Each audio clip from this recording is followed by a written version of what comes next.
Antes de iniciarmos a nossa mensagem, explicando o papel que foi entregue para as crianças, bem simples. O nome do pregador, Caio. A leitura, o livro que nós vamos ler, o capítulo e o versículo. Aqui o tema da mensagem e os 3 pontinhos. E aqui eu peço que você escreva mesmo, palavras que você não conhece. Eu gostaria muito que você escrevesse. Aqui os temas que vão ser abordados e um desenho. O desenho eu gostaria que você fizesse basicamente esse aqui. Um coração. Aí você pode fazer uma setinha apontada para uma cruz. Bem simples. E por fim as lições importantes da mensagem. Peço que os pais ajudem os seus filhos. Certamente eu vou ficar muito feliz de pegar esse papel depois e ver naquilo que nós vimos que nossas crianças entenderam. Meus queridos, eu gostaria que os irmãos abrissem a palavra do Senhor em Lucas capítulo de número 24. Lucas, o Evangelho segundo o médico, o historiador Lucas, capítulo de número 24, o último capítulo do Evangelho segundo Lucas. Nós faremos a leitura do verso 13 ao verso 35. E gostaria que você mantivesse sua Bíblia aberta, porque nós vamos voltar a ela muitas vezes. Mantenha seu aplicativo. E se você tiver no seu celular, se não tiver trazido a sua Bíblia de papel, eu peço que você deixe por algum momento, pelo menos até a palavra, no modo avião o seu celular, para que você não se distraia e permita que os pássaros levem a palavra que caiu no solo do seu coração. Então assim diz a palavra do Senhor, capítulo 24 de Lucas, verso de número 13. Naquele mesmo dia, 2 discípulos estavam indo para uma aldeia chamada Emaús, que ficava a uns 10 quilômetros de Jerusalém, e iam conversando a respeito de tudo o que tinha acontecido. Enquanto conversavam e discutiam, olha só o que acontece, o próprio Jesus se aproximou e ia com eles. Porém os olhos deles estavam como que impedidos de o conhecer. Então ele lhes perguntou: o que é que vocês estão discutindo pelo caminho? E eles pararam entristecidos. Um porém chamado Cleopas respondeu: será que você é o único que esteve em Jerusalém e não sabe o que aconteceu lá nesses últimos dias? Ele lhes perguntou: do que se trata? Eles explicaram: aquilo que aconteceu com Jesus, o Nazareno, que era profeta, poderoso em obras e palavras diante de Deus e de todo o povo, e como os principais sacerdotes e as nossas autoridades o entregaram para ser condenado à morte e crucificaram. Nós esperávamos que ele fosse quem havia de redimir Israel, mas depois de tudo isto, já estamos no 3º dia desde que essas coisas aconteceram. É verdade também que algumas mulheres do nosso grupo nos surpreenderam, indo de madrugada ao túmulo e não achando o corpo de Jesus. Voltaram dizendo que tinha tido uma visão de anjos, os quais afirmaram que ele vive. De fato, alguns dos nossos foram ao túmulo e verificaram a exatidão do que as mulheres disseram, mas não ouviram. Então ele lhes disse: como vocês são insensatos e demoram para crer em tudo o que os profetas disseram. Não é verdade que o Cristo tinha de sofrer e entrar na sua glória? E começando por Moisés e todos os profetas, explicou-lhe o que considerava a respeito dele em todas as escrituras. Quando se aproximaram da aldeia para onde iam, ele fez menção de passar adiante, mas eles o convenceram a ficar, dizendo: fique conosco, porque é tarde, e o dia já está chegando ao fim. E entrou para ficar com eles. E aconteceu que, quando estavam à mesa, ele pegou o pão e o abençoou. Depois partiu o pão e o deu a eles. Então os olhos deles se abriram, e eles reconheceram Jesus, mas ele desapareceu da presença deles. E disseram um ao outro: não é verdade que o coração nos ardia no peito quando ele falava pelo caminho, quando ele nos explicava a Escritura?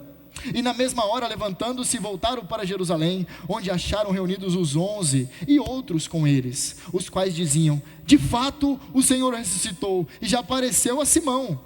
Então os dois contaram o que lhes tinha acontecido no caminho e como tinham reconhecido o Senhor no partir do pão. Até aqui a leitura da palavra do Senhor. Vamos fazer uma oração. Senhor, nós queremos te agradecer por esse relato maravilhoso. Nós queremos que o Senhor venha ao nosso encontro. Queremos ouvir uma palavra do céu nesta noite. Queremos ter o nosso coração impactado pela tua palavra. Por isso pedimos que o pregador tenha exatidão ao expor a tua palavra, e os ouvintes tenham os olhos, os ouvidos e todos os seus sentidos aguçados para ouvir a tua palavra. Pedimos que o teu Espírito nos ajude nisso, porque tanto o pregador quanto os ouvintes não possuem essa capacidade, um de explicar e o outro de entender. Por isso pedimos o teu Espírito nos auxiliando nessa tarefa. Rogamos isso no nome precioso de Cristo. Amém. Meus queridos irmãos, nós estamos no último capítulo do livro ou do Evangelho segundo Lucas. Tudo que Lucas relatou até aqui só tem sentido se esse último capítulo acontecesse. Se a ressurreição de Cristo de fato acontecesse. O nascimento virginal, os milagres, os prodígios, tudo o que Jesus realizou ali em Israel, na verdade não teria sentido nenhum se ele não ressuscitasse. Na verdade, o apóstolo Paulo vai escrever lá aos 1 Coríntios, capítulo de número 15, que se Cristo não ressuscitou, nós somos os mais infelizes. Os mais infelizes. Se de fato Cristo não ressuscitou, nós somos os mais infelizes. Então tudo o que se passou, desde o nascimento virginal, a obediência, os milagres, os ensinamentos, a crucificação, tudo depende desse ato, a ressurreição de Jesus dentre os mortos. E aqui o capítulo 24 vai tratar somente disso.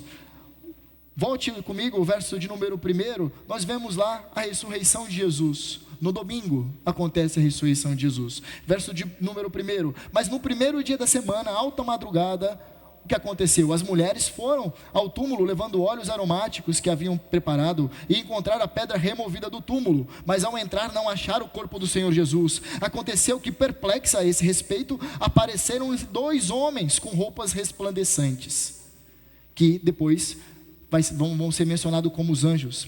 Verso de número 5. Estando elas com muito medo e baixando os olhos para o chão, eles disseram: por que vocês estão procurando entre os mortos aquele que vive? Ele não está aqui, mas ressuscitou. Lembre-se do que ele falou para vocês estando ainda na Galileia. É necessário que o Filho do Homem seja entregue nas mãos dos pecadores e seja crucificado, ressuscite no 3º dia. Até aqui a leitura. É isso que aconteceu no domingo pela manhã, o domingo de Páscoa, o domingo da celebração, onde que o nosso Senhor ressuscitou. Mas a questão é que nós estamos diante de um cenário onde 2 homens estão extremamente entristecidos, porque eles ouviram que Jesus ressuscitou.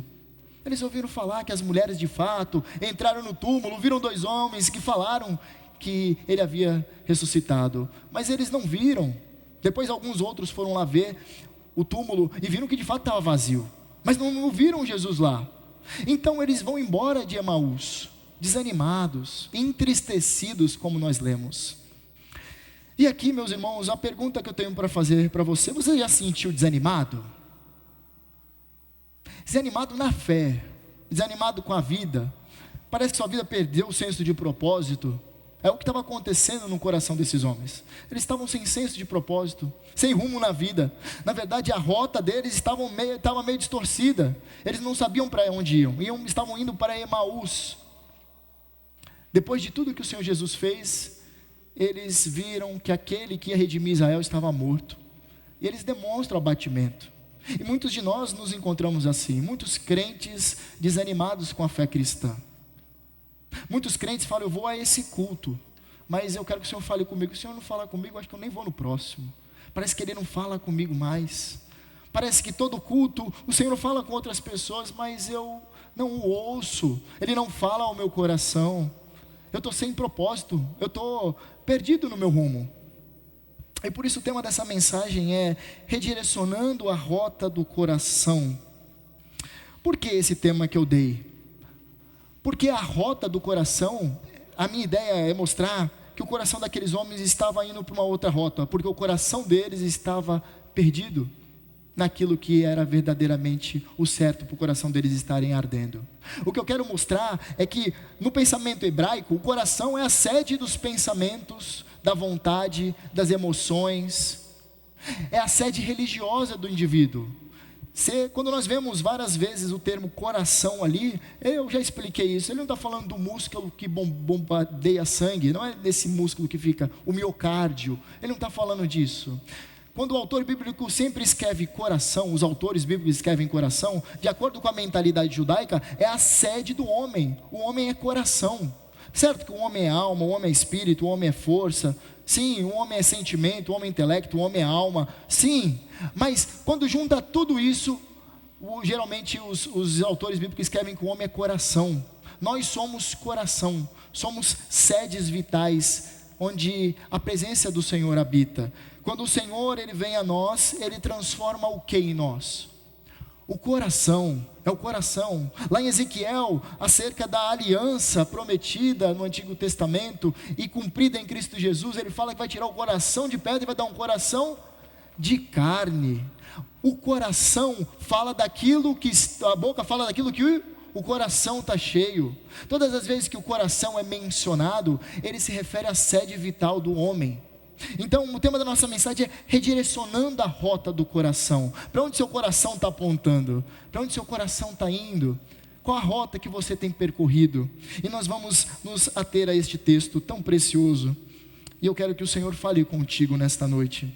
Veja só o verso de número 13, diz assim: naquele mesmo dia, qual o mesmo dia? No domingo.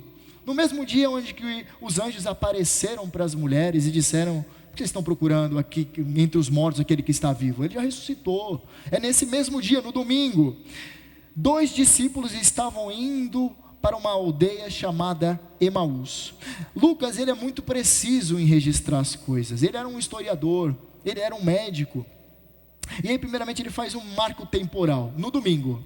E depois ele apresenta 2 discípulos, que são os personagens. Nós conhecemos um que é mencionado, mas o outro nós não sabemos quem é. Todavia, quando você volta para o verso de número 9, veja o verso de número 9 do capítulo 24, diz que: então elas se lembraram das palavras de Jesus, verso 8, e voltando do túmulo, anunciaram todas estas coisas aos 11 e a todos os outros que estavam com eles. Ou seja, o grupo de seguidores de Jesus era um grupo amplo, não era somente os 11, porque Judas já havia morrido. Está falando de um grupo mais amplo, daqueles que acompanhavam Jesus. Então esses 2 estavam ali no meio, eles participavam de um círculo mais próximo de amizade, de confraternização, de fraternidade, melhor dizendo, dos crentes. E nós vemos que eles estavam indo para uma aldeia chamada Emaús. Quando você olha o mapa, a gente não sabe onde que fica a localização exata de Emaús. Ela pode ter 3 direções, ela pode ser tanto para o noroeste, oeste ou sudoeste. Mas o autor, Lucas, ele só fala que fica ali cerca de 10 quilômetros ali. 10 quilômetros para vocês que correm, vocês fazem quanto tempo? Vocês que correm rápido, vocês correm 40 minutos? 50, estou chutando muito alto? Mas imagine que eles estavam indo caminhando 10 quilômetros até a cidade de Emaús. Tem gente que faz em meia hora, mas eles foram caminhando. Então vamos arredondar aqui, talvez eles andavam esse percurso aí em 2 horas. Então nós vemos já o que Lucas registrou aqui. Pessoas que estavam entristecidas, elas tinham dispensado o testemunho das mulheres, porque nós vamos ver mais para frente que eles estão discutindo acerca do que aquilo que aconteceu. Eram pessoas que abandonaram a comunidade cristã, elas estavam indo longe, elas não andavam mais em igreja, perdeu o sentido, Jesus morreu, por que eu vou ficar andando com eles? E por fim, eles perderam a esperança. E aí nós vamos ver, verso de número 14, iam conversando a respeito de tudo o que tinha acontecido. Imagine só, os 2 conversando, pelo aquele caminho ali, de 10 quilômetros, falando: eu não sei o que eu faço mais, porque eu larguei tudo o que eu tinha para segui-lo, e ele morreu. Imagine, meus irmãos, largar paz, largar lugar, a residência, largar os bens. Muitos venderam aquilo que tinham para poder acompanhar Jesus. E de repente ele morreu. Imagina o coração triste deles, o coração abatido deles. A esperança se perdeu, eles perderam o rumo completamente. E aí, verso de número 15 diz assim: enquanto conversavam e discutiam. Eu gosto desse termo discutiam aqui, porque no grego a ideia é de um debate acalorado. Talvez um acreditava que de fato Jesus havia ressuscitado, o outro falando, não, acho que não. Eu acho que as mulheres viram coisa, elas estavam viajando na maionese, eu acho que não. E aí eles começaram a discutir, eles estavam debatendo, um debate intenso. E aí diz o texto que o próprio Jesus se aproximou e ia com eles. Imagine que cena interessante, né? O próprio Cristo ressurreto se aproxima deles e começa a caminhar junto com eles, ouvindo tudo o que eles falavam. Olha a cena, que cena interessante. Eles conversando, eu não acredito que ele citou, não, acho que talvez sim. E o próprio Jesus se junta nessa caminhada e começa a caminhar com eles. Aqueles homens que estavam caminhando para longe da vontade de Deus, longe daquilo que o Senhor havia prometido, eles seguiam o rumo dos seus corações entristecidos. E o texto continua, verso de número 16: porém os olhos deles estavam como impedidos de o reconhecer. Jesus estava junto com eles, mas o termo aqui é muito interessante. Os olhos deles estavam como que impedidos. O termo ali, do grego, é como se os olhos deles estivessem dominados. Não é que os olhos deles, eles fecharam os próprios olhos. O próprio Deus cegou o entendimento deles. Eles não concebiam que era o próprio Jesus que estava ali andando com eles. E aí a gente não sabe o porquê eles não o reconheceram. Talvez por conta da ressurreição, a aparência de Jesus teve alguma modificação? Talvez. Mas o que eu acredito é que os olhos deles mostravam aquilo que estava no coração deles.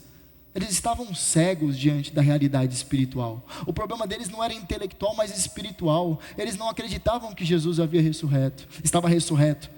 Então, Deus estava com eles, mesmo sem eles perceberem. Isso que é o mais interessante dessa primeira parte. E aqui tem uma aplicação para nós. Esse é o nosso primeiro ponto. Saiba que Jesus está conosco, mesmo quando estamos andando sem direções. Mesmo quando nós estamos cheios de dúvidas. Quanto às incertezas da vida, quando nós não enxergamos mais propósito, quando nós não vemos mais esperança, aquela dor que só você sabe, quando você está sentindo que você está andando sozinho. Eles estavam andando sozinhos, sem esperança, angustiados, com dúvidas no coração, é fato. Eles estavam perdidos no quê? Na rota deles. Muitos de nós também muitas vezes nos encontramos assim, abalados pelas dúvidas, abatidos pelas incertezas, desmotivado com a fé. Você já sentiu desmotivado? Foi essa a pergunta que eu iniciei a pregação. Desanimado, desesperançoso. Você já se sentiu ou se sente assim, isolado, porque você se sente sozinho, você prefere caminhar sozinho, porque ninguém vai entender a sua dor? O que muito possivelmente aconteceu com eles foi isso. Eles falaram, poxa, não vou me unir a eles. Eles estão lá juntos, os 11 e talvez outros discípulos, mas eu acho que aqui não é o nosso lugar. Vamos embora daqui. Vamos talvez voltar para onde nós viemos. Vamos para longe disso. Vamos nos afastar disso. Muitas vezes nós nos encontramos assim. E o que a rota para Emaús simboliza? A rota para Emaús simboliza a total perda de sentido. A rota para Emaús simboliza a total perda de alegria, de prazer, de esperança na presença de Deus. A total desilusão com a realidade. É isso que a rota Emaús simboliza. Qual é a sua rota para Emaús? Você está nesse caminho a Emaús? Você tem se sentido desanimado, abatido, desiludido? Nós temos uma palavra do Senhor nessa noite, e certamente eu tenho certeza que se você colocar os seus olhos no Senhor, você sairá daqui confortado. Uma grande alegria para nós é sabermos que o Senhor está conosco, mesmo quando nós estamos sem direção. mesmo quando nós não percebemos que Ele está conosco. Você já sofreu e se sentiu sozinho? Você teve a impressão que estava sozinho? Por que você se sentiu assim? Porque os seus olhos estavam encobertos, mas o Senhor estava contigo. Agora, o mais impressionante é que nós não fomos até o Senhor quando nós estávamos perdidos ou abatidos. É o próprio Jesus que vai ao nosso encontro. Quando nós estamos perdidos em nossa rota, é o próprio Senhor, o Deus conosco, que fica próximo de nós, nos sustentando, nos dando força e nos fazendo prosseguir.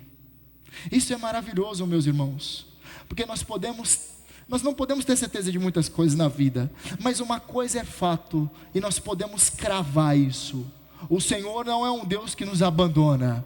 O Senhor está conosco sempre, mesmo quando sentimos que Ele não está perto de nós. Então, se você nessa noite se sente abandonado, desiludido, você sente que o Senhor não está contigo, você se encaixa perfeitamente nesse exemplo. Você se encaixa exatamente nessa ilustração destes dois homens, desiludidos, perdidos, entristecidos, sem rumo, sem direção, mas o Senhor estava com eles, mesmo que eles não percebessem.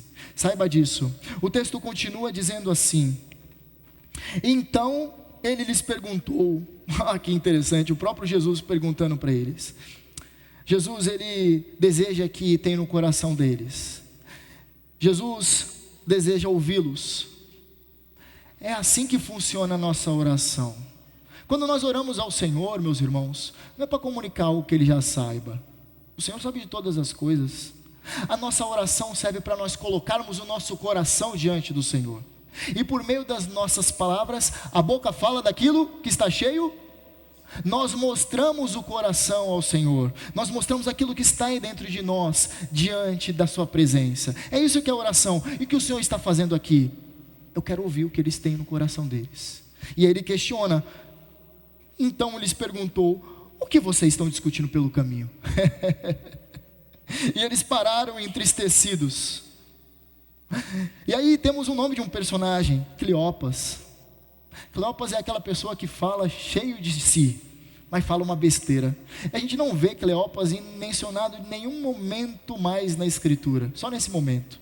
Cleopas ficou marcado na história por ter perguntado para o Senhor Jesus se ele não estava sabendo de nada. É até irônico aqui Lucas ao relatar isso. A pergunta é: um deles, porém, Cleopas, respondeu: será que você é o único que esteve em Jerusalém e não sabe o que aconteceu lá nesses últimos dias? É interessante que eles estão entristecidos. Eles lembram daquilo que eles deixaram lá em Jerusalém. Mas Cleopas, ele precisa fazer uma pergunta, dar uma cutucada naquele viajante que está com ele. Você não sabe o que está acontecendo? Você estava na onde? Você não estava logado na internet? Você não viu? Você não acompanhou sua timeline?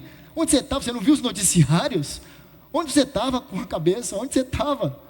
Que você estando lá não está sabendo de nada. Aí ele vai explicar. Jesus vai falar assim: do que se trata? Ele quer ouvir mais. Ele quer ouvir mais. Ele fala: eu preciso entender. Da mesma forma é a oração. O Senhor quer nos ouvir mais em oração.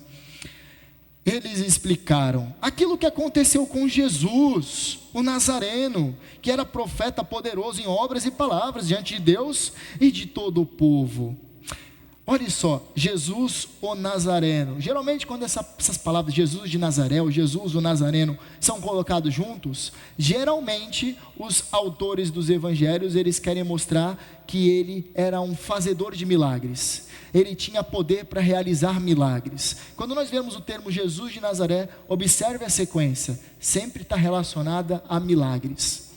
Então ele fazia muitos milagres, que era profeta, poderoso em obras e palavras diante de Deus e de todo o povo. Esse termo profeta, poderoso em obras e palavras diante de Deus e de todo o povo, são os mesmos adjetivos colocados lá no epitáfio de Moisés.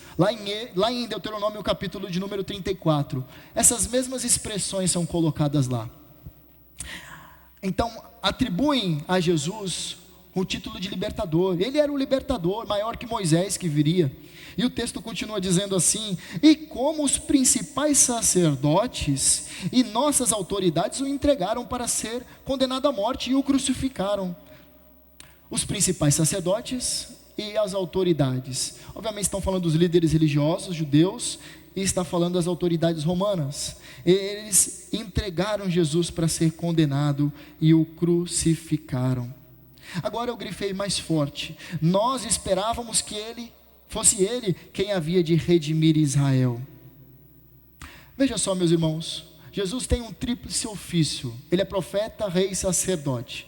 Mas eles reconheciam Jesus como profeta e não como um rei, e muito menos sacerdote. Eles não reconheciam Jesus como sacerdote. Eles reconheciam Jesus como aquele líder, talvez um líder político, que libertaria Israel das amarras do Império Romano.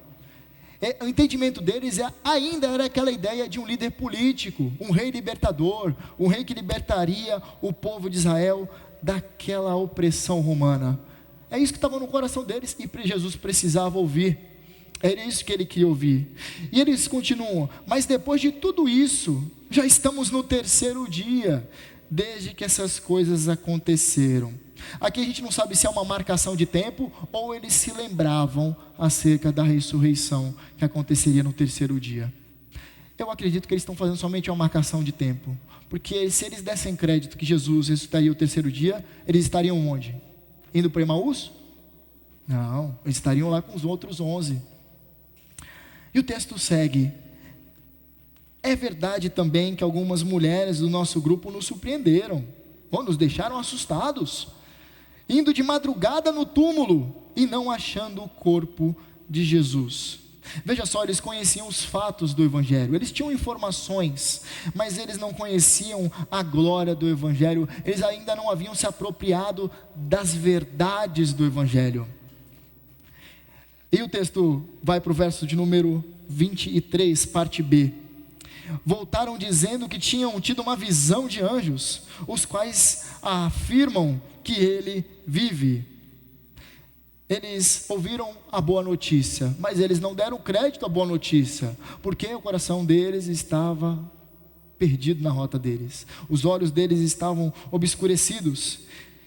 E essa parte do verso 24 é interessante. De fato, alguns dos nossos foram ao túmulo e verificaram a exatidão do que as mulheres disseram, mas não ouviram. Mesmo diante do testemunho das mulheres, não deram crédito, porque outros foram lá ver e: puxa, Jesus não está aqui. Vamos continuar com a dúvida, vamos continuar aqui com o pé atrás. Meus queridos irmãos, Jesus mesmo dizendo a Tomé, ele fala assim: bem-aventurados são os que não viram e creram. Isso aqui é para a gente não viu, a gente não foi testemunha ocular da ressurreição, mas nós demos crédito à ressurreição de Jesus. Esses homens, eles não viram com os próprios olhos, eles não são bem-aventurados nesse sentido. Calvino comenta sobre isso, ele fala assim: a fé é mais excelente quando se apoia na palavra de Deus do que nas provas visíveis. Quando se apoia na palavra de Deus e não nas coisas visíveis. A palavra de Deus, ela não estava escrita naquele momento, mas as mulheres trouxeram a palavra de Deus, a boa notícia, o Evangelho. Ele ressuscitou, ele não está lá, mas eles não deram crédito ao Evangelho. O coração deles estava perdido, estava desorientado. O verso continua: então ele lhes disse, Jesus agora vai chamar a atenção deles: como vocês são insensatos, como vocês são tolos, e demoram para crer em tudo o que os profetas disseram. Eu gosto mais de uma outra tradução que fala, ao invés de demoram para crer em tudo, a tradução fala assim: que vocês são lentos de coração. Veja que o problema é o quê? É o coração, é o coração. Jesus continua a sua exortação: não é verdade que o Cristo tinha de sofrer e entrar na glória? E começando por Moisés e todos os profetas, explicou-lhe o que constava a respeito dele em todas as Escrituras. O que Jesus faz? Aponta para as Escrituras. Aponta para o quê? Para o Antigo Testamento. Jesus está falando: olha, todas as escrituras falam acerca de mim. E é isso que nós devemos lembrar. Toda a escritura a respeito, fala de um personagem central, é Jesus Cristo, Senhor. E ele fala, começando de Moisés, começando da lei, os 5 primeiros livros, e percorrendo certamente os escritos, que tem muitas referências a Jesus Cristo, mas também indo até os profetas, maiores e menores, todos falavam acerca dele. E ele vai exortar: vocês são muito tolos, a Bíblia toda está falando de mim, e vocês ainda estão questionando a ressurreição, vocês ainda estão questionando que eu voltaria, que Jesus, melhor dizendo, voltaria. Ele não se revela ainda, perceba. E aqui tem uma lição para a gente. Não basta nós interpretarmos a Escritura, nós precisamos da presença real de Jesus para entendermos a Escritura.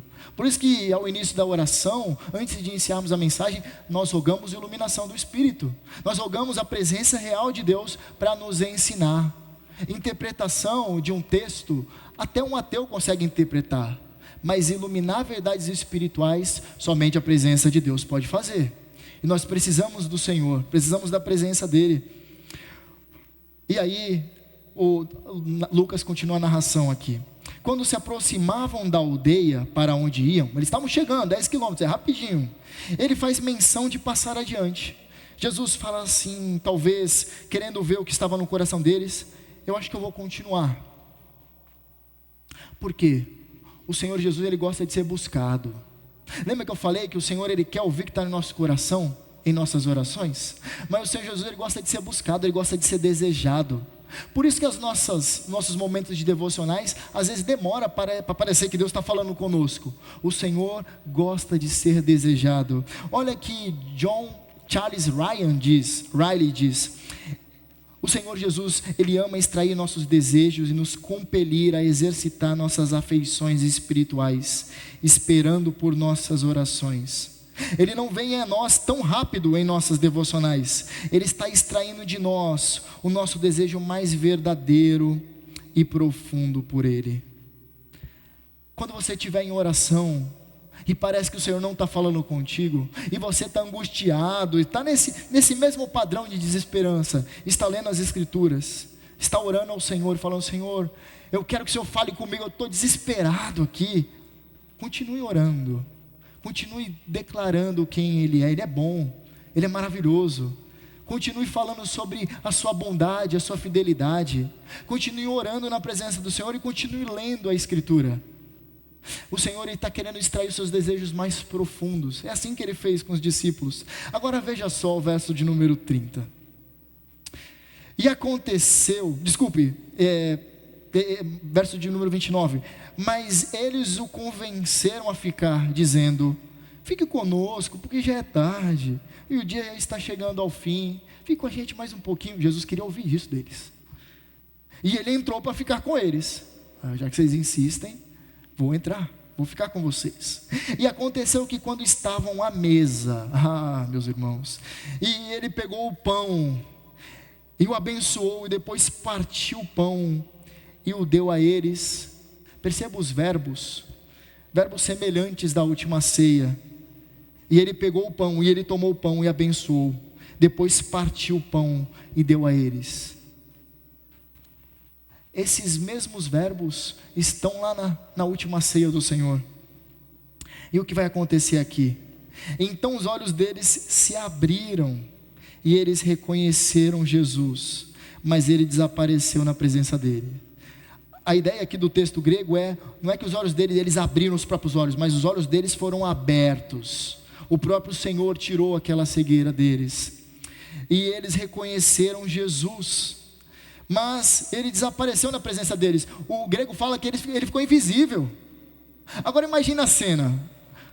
Eles estavam falando sobre isso, eles estavam preocupados, eles estão à mesa. Mesa significa comunhão, significa partilha.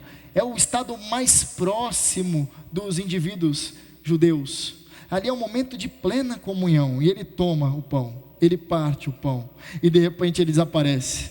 Imagina a cara de um olhando para o outro e falou: era Ele. É o próprio Jesus, Ele ressuscitou. Meus irmãos, eu queria estar lá para ver essa cena, não sei você, mas imagine que cena absurda, o próprio Jesus estando no meio deles, eles falando, abrindo o coração diante de Jesus, e de repente Ele aparece. Imagine um olhando para a cara do outro, que maravilhoso, e de repente Ele desaparece. Imagine, o que você faria se Jesus aparecesse assim na sua frente, e depois desaparecesse? Eles ficaram completamente atordoados, completamente cheios de alegria. Que cena maravilhosa, o coração deles começou a arder. Veja só o texto, um vai falar para o outro assim: não é verdade que o coração nos ardia no peito quando ele falava pelo caminho, quando nos explicava as escrituras? É fato, o Senhor Jesus estava explicando a escritura, mas agora tem um porém. Alguns dizem que parece que Jesus só fala conosco quando o nosso coração arde. Mentira. O que importa, meus irmãos, não é que o nosso coração está ardendo quando nós estamos lendo as Escrituras, mas que há presença real de Cristo Jesus. Um comentarista bíblico disse assim: uma vez os mormons chegaram lá, os dois elders, trouxeram um livro para ele, livro de Mormons, e deu a ele o livro dos mormons. E ele pegou, e ele falou: mas como que é que eu leio? Ele falou: leia na sua casa, você vai sentir o seu coração ardendo. Ele olhou e falou: eu acho que tem um erro lógico aqui. A ideia, quando é palavra de Deus, é que não é que nosso coração arde, nem sempre arderá. É fato que aconteceu, o coração deles ardeu, mas porque a presença do Senhor estava com ele, porque o próprio Jesus estava com ele. Então aqui é uma regra para a gente, não é quando o nosso coração se enche de alegria quando nós estamos estudando a Escritura, que Deus está falando conosco, mas a certeza que nós temos que ter, mesmo que o nosso coração não esteja ardendo, e nós estejamos lendo a Escritura, Deus está falando conosco. O Senhor fala conosco mesmo quando nossos corações não ardem, quando nós não sentimos uma alegria indizível, o Senhor está falando conosco. Mas eles vão ter essa experiência, o coração arde no peito, e eles ficam alegres. E aqui a nossa segunda lição: lembre-se que a presença de Jesus e as Escrituras que redirecionam a rota do nosso coração. A primeira lição é que Deus está conosco, Jesus está conosco, mesmo quando nós estamos perdidos em nossa rota. Mas a segunda lição, igualmente importante, é que a presença de Jesus, nos mostrando na sua palavra aquilo que é o bom, perfeito e agradável, que é a sua vontade, é o que regula a nossa direção, é o que regula o nosso coração, é o que redireciona as nossas vontades, os nossos impulsos, a sede do nosso interior. Jesus, veja só como que são os passos de Jesus. Ele se aproximou deles, Jesus caminhou com eles, Jesus os ouviu, Jesus confrontou o pecado do coração deles, incredulidade. Vocês são demorados de coração, são lentos de coração, vocês são tolos, insensatos. Jesus confronta, depois ele compartilha a palavra, fala: olha, isso aí que vocês revelaram através da fala de vocês, eu enxerguei o coração de vocês, encontrei o problema de incredulidade, agora ouça a palavra do Senhor, vamos corrigir isso por meio da palavra, vamos ajustar o coração de vocês por meio da palavra. Então Jesus compartilha a palavra, depois Jesus faz o quê? Compartilha uma refeição com eles, senta com eles, parte o pão, e o simbolismo do pão é muito, muito belo. Quando o pão está sendo partido, a ideia é que o próprio Cristo, a carne dele foi triturada, foi dilacerada na cruz do Calvário, ele foi moído na cruz do Calvário, e aí Jesus por fim se revela a ele. O que nós precisamos então para redirecionar o nosso coração? Está aí no slide. O que nós precisamos é da presença de Jesus e das suas Escrituras, da santa palavra do Senhor, para redirecionar a rota do nosso coração. É isso que nós precisamos, meus irmãos. Nós precisamos da presença de Cristo. Então quando você estiver abatido, você estiver entristecido, o que você tem que fazer? Entra no seu quarto, se tranca, leve a palavra do Senhor, ore ao Senhor, diz tudo para Ele, coloca tudo para fora. Ele quer te ouvir, Ele quer extrair os seus desejos mais profundos. Leia a palavra do Senhor, Mas não leia assim, Unidunité, acho que é esse capítulo. Não, comece a ler porções grandiosas das Escrituras. Por isso que é importante você desenvolver o hábito da devocional diária. Leia grandes porções. Eu vou começar pelo Gênesis aqui, como não quero nada. Vou para Mateus. Eu vou para João, eu vou ver 1 Tessalonicenses, vou para Apocalipse, eu vou ler porções grandes das Escrituras. Senhor, acalma-me, acalma meu coração por meio da Tua Palavra, fale comigo por meio da Tua Palavra. E Ele vai falar, você sai, acalma o coração diante da minha presença, fique mais um pouquinho na minha presença, ouça a minha voz. É isso que o Senhor quer, é a forma de nós redirecionarmos o nosso coração. Mas eu quero trazer outras lições.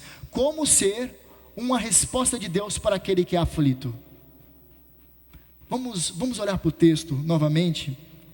Como nós podemos ser instrumentos nas mãos do Senhor? O que Jesus fez? Primeiro, Ele se aproximou dos aflitos, dos desesperançosos.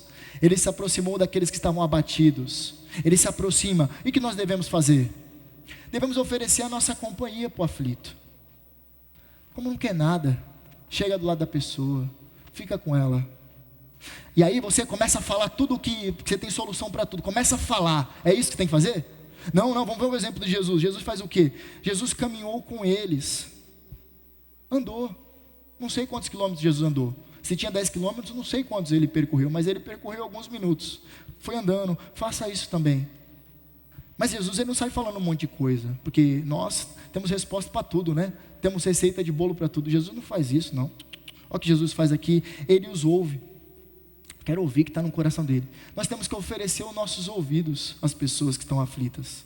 Não é a nossa companhia somente, mas o nosso ouvido, um ouvir atencioso, para você, no meio do discurso da pessoa, o que fala a boca, daquilo que está cheio, o coração. O momento ela vai falar o problema, a raiz do problema, e você vai identificar a raiz do problema.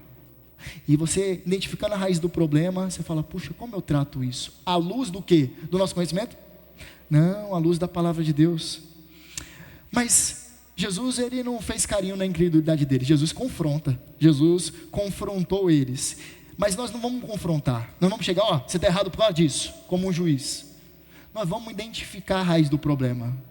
Porque Jesus, ele não foi apontando. Falou, vocês são muito lentos de coração. Vocês são muito tolos.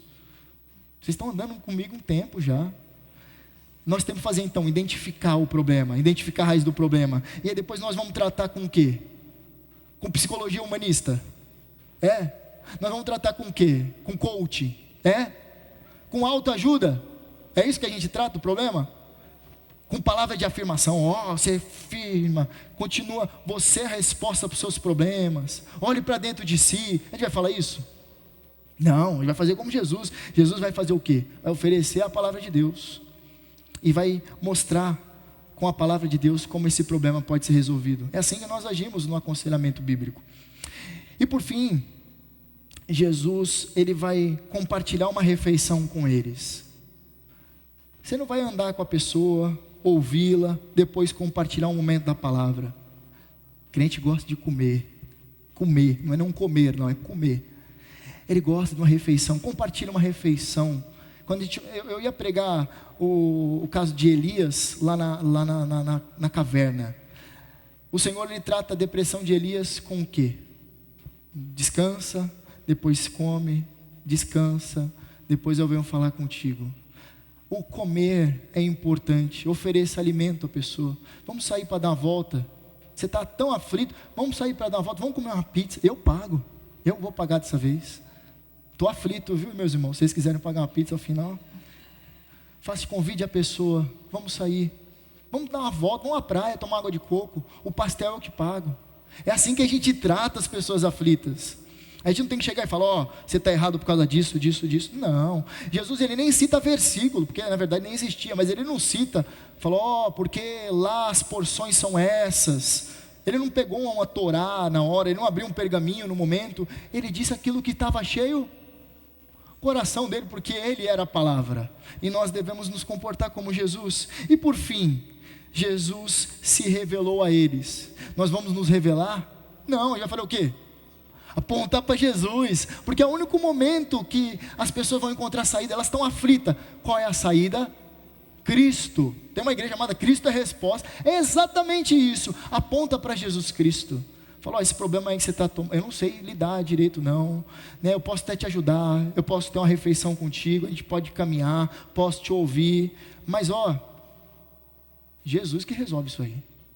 Vamos a Ele em oração, vamos a Ele, vamos chegar diante do trono da graça, com toda a ousadia, vamos fazer isso. E assim nós aprendemos alguns princípios básicos de como aconselhar uns aos outros. Veja só que maravilhosa a palavra do Senhor, né? Mas o texto termina assim: e na mesma hora, veja só, eles estavam lá, um olhou para o outro e falou, é ele mesmo. Eles levantam e eles voltam para Jerusalém. E aí, talvez eles correriam a 10 quilômetros da tribuna. Imagina, 10 quilômetros, eles devem ter ido num pinote para falar essa notícia. Imagine, ele ressuscitou mesmo. Nós vimos, não foram só as mulheres não. Olha o que eles vão falar. Eles chegaram lá, eles foram até Jerusalém, onde acharam reunidos os 11 e os outros com eles, os quais diziam, de fato o Senhor ressuscitou. E já apareceu a Simão. Eles comunicam um fato que Lucas não coloca, João coloca, que o próprio Pedro, ele viu Jesus, foi testemunho ocular. Eles trazem essa informação, como se não bastasse o testemunho deles e das mulheres. Simão que negou a Cristo, ele estava desiludido, tão igual a nós, perdido. Imagine, o mestre dele morreu e ele o negou, mas o Senhor o restituiu. O Senhor é aquele que perdoa, meus irmãos, o Senhor é aquele que nos traz para Ele. E por fim, então os dois contaram o que lhes tinha acontecido no caminho e como tinham reconhecido o Senhor no partir do pão. O que aconteceu aqui? O coração deles foi redirecionado, por meio do quê? Da presença de Jesus e por meio da sua palavra.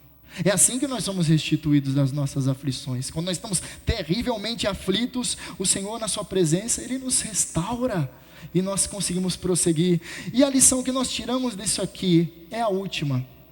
Não se esqueça de que com a rota redirecionada, ajustada, corrigida, tornamo-nos propagadores das boas novas. Quando nós temos um encontro real com Jesus, nós não conseguimos guardar as boas notícias somente para a gente. A gente quer compartilhar com os outros. Nós queremos falar para o vizinho, nós queremos falar para aquele amigo do seu trabalho, nós queremos falar para os nossos pais, ou até mesmo para os nossos filhos. Nós queremos falar, Cristo ressuscitou. Essa é a grande notícia, é a boa notícia, é o Evangelho. Cristo ressuscitou. Quando Ele opera em nosso coração, acontecem algumas coisas. Nós somos impulsionados a compartilhar o Evangelho. É isso que eles fizeram, compartilharam as boas novas. Eles são encorajados, são impulsionados a encorajar os desencorajados. Vai lá trazer ânimo para aquele que está desanimado. É isso que eles fizeram. E assim é aquele que teve a rota corrigida pela presença de Jesus. Assim devemos ser nós. E por fim, também consolar os aflitos. Aquele que teve a rota corrigida pelo Senhor Jesus, Ele socorre aquele que sofre. Ele vai até aquele que está oprimido. Ele faz visitas àquele que está sofrendo. Ele vai a um leito de hospital. Ele faz uma visita à prisão. Ele vai ao orfanato. Ele visita um asilo. Aquele povo que está sofrendo, Ele vai até lá para propagar as boas novas. Ele anuncia os 7 ventos que Cristo ressuscitou. Ele é a pessoa mais feliz do mundo. Assim tem que ser todo crente, porque se encontrou com Jesus. E certamente Deus usará você, mesmo com suas limitações, mesmo que você tenha dúvidas ainda, mesmo que você não esteja completamente sarado, seu coração esteja um pouco ainda machucado, o Senhor certamente te usará, se você se colocar em suas mãos. Por fim, vamos apenas lembrar que Jesus está contigo mesmo quando você está perdido, mesmo quando você está desorientado. E o que nós devemos fazer é abrir o nosso coração a Ele, ouvir a sua palavra, pedir a sua presença. Você precisa orar mais, você precisa ler mais porções das Escrituras. Você que está aflito, isso que você tem que fazer. E você que não está, não espere você precisar da aflição para se colocar de joelho diante do Senhor. Não espere. Às vezes o Senhor vai ter que usar uma situação terrível na sua vida para você orar mais. Não espere. Ame estar na presença do Senhor. Tranque seu quarto, feche a porta, entra lá diante dele, leia porções da palavra do Senhor. Na minha casa tem muito barulho, eu não consigo nem fechar a porta, é sanfonada, aquela miséria faz um barulho terrível. O que eu faço? Eu não tenho um lugar, não tenho um espaço. Ore baixinho, pega o texto, coloca um fone de ouvido, vai para algum lugar que tenha um silêncio, tenta ouvir. Eu não estou pedindo para você ler grandes porções, você ficar o dia inteiro lendo o texto, não é isso. Leia pequenas porções, medite nela, peça para o Senhor com sinceridade de coração, para que Ele fale ao seu coração. E certamente o Senhor fará com que o seu coração seja renovado. Peça para Ele redirecionar o seu coração. Mas, meus irmãos, haverá um dia, e nós devemos sempre olhar para frente, haverá um dia que nossa rota não ficará mais bagunçada. Não haverá mais dúvida no nosso coração, não haverá mais nenhuma tristeza em nosso coração. O nosso coração será completamente transformado. A imagem de Cristo Jesus ressurreto, o nosso corpo também será igual ao dele. E isso nós devemos ansiar. Haverá um dia que não haverá mais esses transtornos, desânimo, angústia da alma. Nós não teremos mais isso. Não precisaremos mais suportar isso. E esse dia está próximo. Ele vem, logo Ele vem. E nossa oração tem que ser maranata. Vem, Senhor, vem que eu não aguento mais. Vem, se o Senhor quiser voltar amanhã, eu estou preparado, eu quero ir estar com o Senhor. Porque essa deve ser a alegria do crente, deve ser o maior desejo do crente, estar perpetuamente na presença do Senhor. Amém, meus irmãos? Vamos orar? Senhor, nós queremos Te dar graças, porque quando nós estávamos mais perdidos ainda, o Senhor nos encontrou. Se hoje muitos de nós se encontram desanimados, abatidos por conta da vida, já foi muito pior antes. Nós éramos mortos em transgressões e pecados, inimigos do Senhor. Mas o Senhor nos encontrou, sujos pelo pecado, o Senhor nos limpou. O Senhor caminhou conosco, o Senhor nos ouviu. O Senhor iluminou nosso entendimento para entender a Tua palavra. Oh Senhor, o Senhor fez com que os nossos olhos espirituais passassem a enxergar. O Senhor compartilhou da Tua comunhão conosco. Nós tivemos acesso ao Pai por conta do Teu sacrifício, o sacrifício de Cristo Jesus. E aqui nós estamos hoje. E se muitos de nós, meu Senhor, nós nos encontramos desabatidos, nós rogamos que o Senhor venha com a Tua presença real, inunde o nosso ser, e nos dê a alegria de estar diante de Ti, diante da Tua palavra. Mas eu peço também que aqueles que mesmo diante dessas verdades belíssimas da Tua palavra, não se sentiram animados, e continuam machucados, abatidos, ansiosos, eu peço que o Senhor vá ao encontro deles, ainda hoje, quando eles em seus quartos forem orar ao Senhor antes de dormir. Os encha de alegria, Senhor Deus, de ânimo. Redirecione a rota do coração deles, e que eles desejem nada a não ser Jesus Cristo e ser como Ele. Essa é a nossa oração. Faça isso com a Tua igreja. Queremos ser uma igreja pujante, uma igreja alegre, de estar diante da Tua presença, de cumprir a tua grande missão que o Senhor nos confiou. Pedimos isso confiados no poderoso sangue de Cristo, que nos dá capacidade de ter livre acesso ao Senhor, de sermos perdoados nossos pecados e de termos a vida eterna. Em nome de Cristo nós oramos, amém.